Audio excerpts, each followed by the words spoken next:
ഒരു തണുത്ത ശീതകാല ദിനത്തിൽ വിശുദ്ധ ഫ്രാൻസിസ് ബ്രദർ ലെയോയോടൊപ്പം പെറൂജിയയിൽ നിന്ന് അസീസിയിലെ മാലാഖമാരുടെ രാജ്ഞിയായ മറിയത്തിൻ്റെ ദേവാലയത്തിലേക്ക് നടക്കുകയായിരുന്നു. കനത്ത തണുപ്പിൽ നടക്കാൻ ഫ്രാൻസിസ് ഏറെ കഷ്ടപ്പെട്ടു. യാത്രാമധ്യേ ബ്രദർ ലെയോയെ ആഴമുള്ള ഒരു ആത്മീയ പാഠം പഠിപ്പിക്കാൻ ഫ്രാൻസിസ് ആരംഭിച്ചു.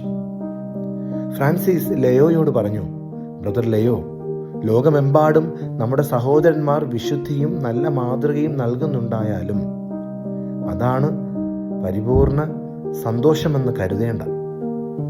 കുറച്ചു ദൂരം മുന്നോട്ട് പോയ ശേഷം അദ്ദേഹം വീണ്ടും പറഞ്ഞു, നമ്മുടെ സഹോദരന്മാർ രോഗികളെ സുഖപ്പെടുത്തുകയും മുടന്തരെ നടക്കാനിടയാക്കുകയും മരിച്ചവരെ ഉയർപ്പിക്കുകയും ചെയ്താലും അതും പരിപൂർണ സന്തോഷമല്ല.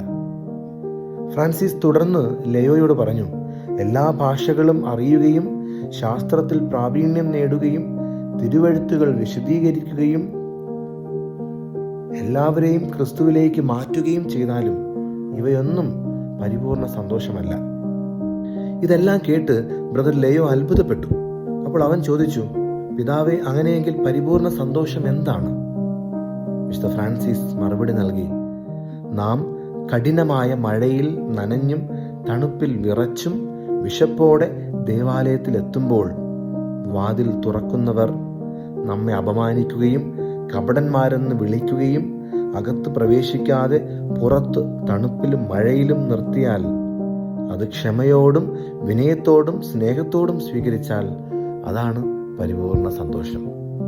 ഫ്രാൻസിസ് വീണ്ടും പറഞ്ഞു, അവിടെ നിന്ന് നമ്മെ അടിച്ചോടിക്കുകയും മഞ്ഞിൽ തള്ളിവിടുകയും അപമാനിക്കുകയും ചെയ്താലും ക്രിസ്തുവിൻ്റെ കഷ്ടപ്പാടുകൾ ഓർത്ത് സന്തോഷത്തോടെ സഹിച്ചാൽ അതാണ് പരിപൂർണ സന്തോഷം.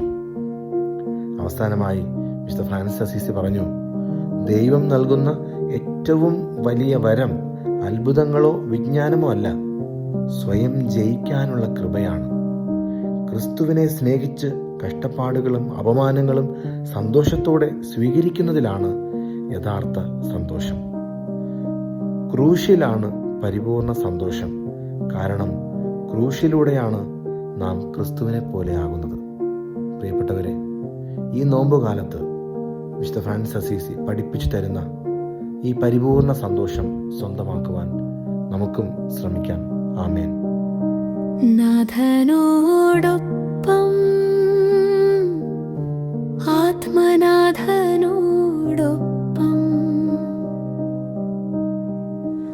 ആത്മദാ